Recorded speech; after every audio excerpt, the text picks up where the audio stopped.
Libra, September 23 to October 22. Ang mga Libra ay tungkol sa mga pares. Pagkatapos ng lahat, ang Libra ay kinakatawan ng mga kaliskis, isang simbolo ng pagkakaisa at pinamamahalaan ng Venus, ang planeta ng pag-ibig.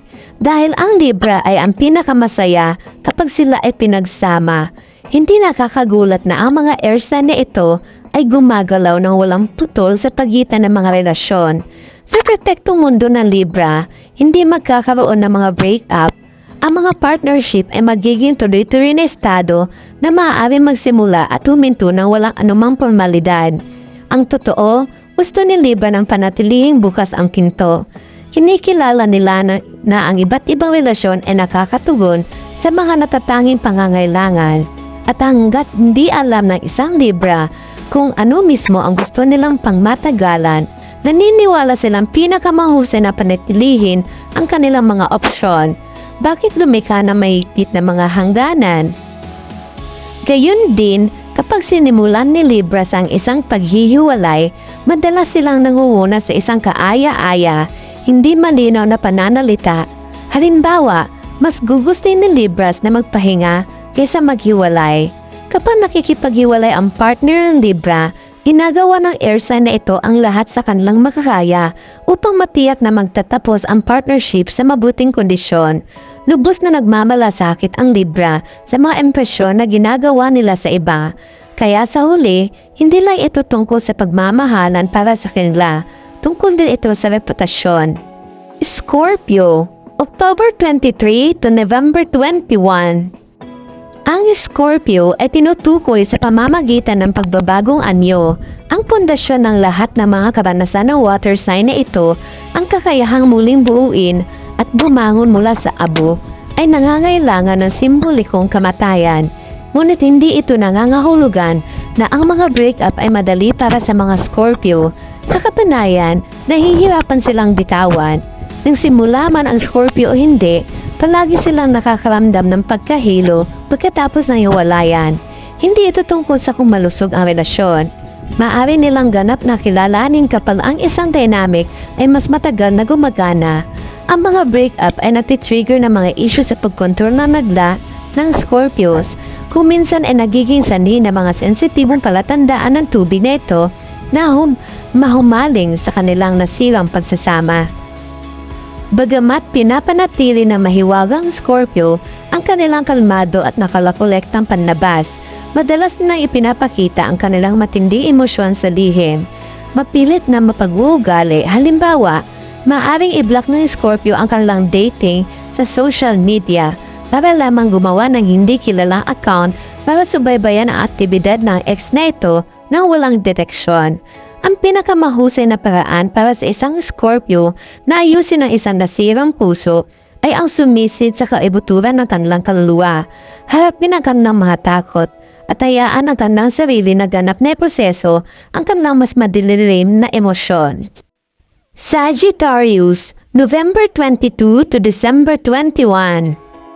Ang huling tanda ng apoy ng zodiac. Ang mga Sagittarians ay kilala sa kanilang mga walang kasiyahang kuryosidad. Ang mga masigasig na mamana na ito ay lagi naghahanap ng mga bagong kilig, kaya't ang kanilang kalayaan ay kailangang parangalan sa anumang relasyon sa kanilang hinahangad. Kung sa tingin nila ay pinipigilan o kontrolado, hindi maiiwasang magsimula silang gumala. Kilala ang mga Sagittarians sa kanilang no bullshit na ugali. Kaya kapag nagsimula sila ng breakup, diretsyo ang mga termino. Sa puso ng mga lagalag, madali silang mag-impake at sumulong na parang hindi umiral ang isang relasyon. Bagamat ito ay maaaring mukhang malupit, ang apoy ay hindi sinadya upang mapigil. Kapag ang isang Sagittarius ay hindi inaasahang itinapon, gayunpaman, kumakanta sila ng isang kakaibang tono na ginagawa ang kanilang misyon na bawiin ang kanilang pag-ibig.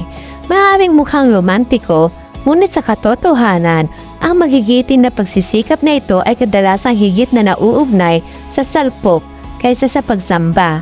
Ang mga Sagittarians ay hindi titigil sa anumang bagay upang masiyahan ang kanilang mga hilig. Kaya, kung ang kanilang paglalakbay ay humantong sa kanila pababa sa Amazon River o sa pintuan ng kanilang ex na may mga kahon ng rosas, ang mga mamamana ay masisiyahan lamang kapag ang layunin ay nakamit. Kung ikaw ay isang Sagittarian na nagnanais ng isang dating, pag-isipang mabuti kung handa ka bang manatili kung papayagan kanilang bumalik. Capricorn, December 22 to January 19. Ang mga Capricorn ay kilala na stoic at hindi emotional, bagamat ang mga sea-goat na ito ay tiyak na mas mainit kaysa iniminungkahin ng kanilang mga reputasyon. Pagdating sa paghihiwalay, ang mga Capricorn ay mahusay sa pagputol ng kordon. Sa loob ng isang relasyon, ang mga earth sign na ito ay maaasahan, tapat, sensual na kasosyo. Interesado silang bumuo ng pangmatagalang pagsasama para matulungan silang malampasan ang hindi maiiwasang mga tagumpay at kabiguan ng buhay. Ang mga Capricorn ay pinamahalaan ng taskmaster na si Saturn at hindi sila estranghero sa kahirapan. Ngunit habang mahigpit silang lumalaban para sa mga relasyong pinaniniwalaan nila, kung hindi na gumagana ang isang partnership, tinatanggap nila ito at nagpapatuloy. Ang mga palatandaang ito sa lupa ay mas gugustuhin pang tanggapin ang katotohanan kaysa linlangin ang kanilang mga sarili. Bukod dito, hindi nila kailanman sinusubukang kumbinsin ang isang tao na manatili kung hindi sila interesado. Para sa mga Capricorn na malinaw ang mata, ang heartbreak ay isa pang katotohanan ng buhay. Aquarius, January 20 to February 18. Ang huling air sign ng zodiac, ang mga Aquarian ay kinikilala para sa kanilang hindi tradisyonal na diskarte sa buhay. Sinasagisag ng tagapagdala ng tubig, ang mga Aquarian ay kumakatawan sa mga tao at lubos na nagmamalasakit sa humanitarianism dahil masyado silang nauudyok sa kolektibong kamalayan. Minsan, nahihirapan silang kumonekta sa antas ng interpersonal. Hindi naman sa wala silang pakialam, mas abala sila sa malalaking isyong panlipunan kaysa sa mga gabi ng pakikipag-date. Sa loob ng isang relasyon, ang mga Aquarian ay mapaglaro at nakaka-inspire, ngunit sigurado silang magpapakita ng kanilang pagiging aloofness sa panahon ng breakups. Humihingi man sila o hindi ng hiwalayan, nilalapitan nila ang paghihiwalay mula sa isang mataas na intelektual na pananaw. Malapit na sinusuri ang mga tagumpay at kabiguan ng relasyon. Maaari pa nga silang makahanap ng mga pag-aaral sa akademikal na sumusuporta sa kanilang mga teorya.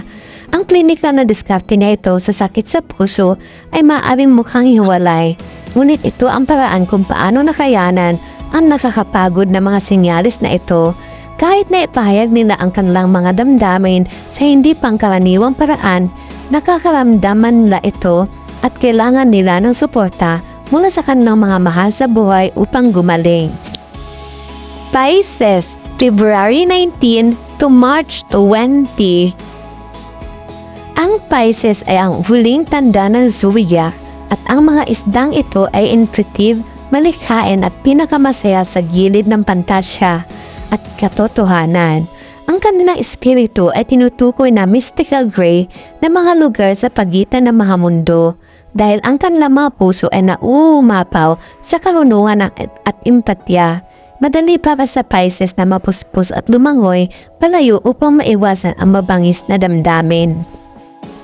Mas gugustuhin ng Pisces na huwag harapin ang mahihirap na sitwasyon at nang naaayon ang kanilang estilo ng paghihiwalay at kadalasang malabo at walang tiyak na paniniwala dahil ang mga ethereal na isda na ito ay umiiral sa loob ng abstract realm.